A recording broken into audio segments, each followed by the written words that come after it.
السلام علیکم. نن زمونږ موضوع د هغه زنانو دپاره ده چې کومې زنانه دا وایي چیرې زمونږ حمل ولې صحیح نه کیږي یا کومو ورځو کې حمل ضروري کیږي چې د کومې د حمل بهترین ورځې کومې دي.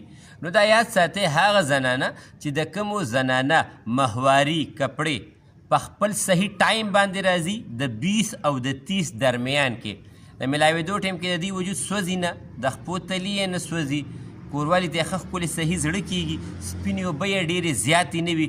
نو داسې زنانه چې هر کله د ماهوارۍ نه ولامبي نو ړومبو 10 ورځو کې حمل کېږي.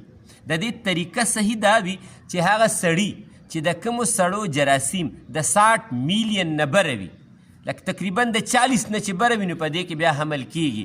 نو هغه سړو له پکار دا وي چې هغوی خپلې کورواله سره هر 3 دن بعد ملاویږي، هر 3 ورځې پس چې کله ولامبي په هغه ورځ د هغې نه 2 ورځې چوټي او په 3 ورځ باندې هغوی ملاوېدل سټارټ کړي، نو د الله تعالی فضل به کېږي. د دې وجه څه وي؟ د دې وجه دا وي چې هر کله یو زنانه د کپړو نه ولامبي نو د دې د ایګز میچیورټي کومې چې د دې په وجود کې بچې اګې جوړېږي چې هغې ته اوري وي، لکه ایګز ورته وي، نو هغه ښه پراپر او صحیح جوړې شوي وي. تاسو ته به ځینې کسان دا هم وایي چې یاره په 14 ورځ، په 15 ورځ، په 19 ورځ باندې تاسو ملاویږئ نو دې کې الکان کېږي. دا 100% دروغ خبره ده. د الک او د جینۍ تعلق دا سړي سره وي چې هر کله د سړي په وجود کې وای کروموسوم زیات وي نو الکان وي، او که ایکس کروموسوم زیات وي نو جینکې وي.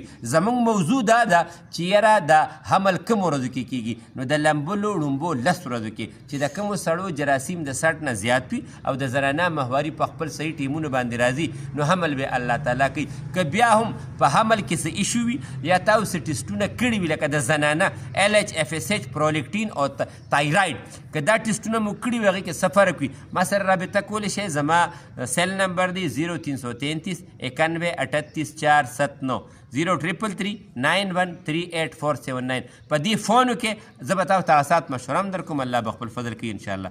السلام علیکم.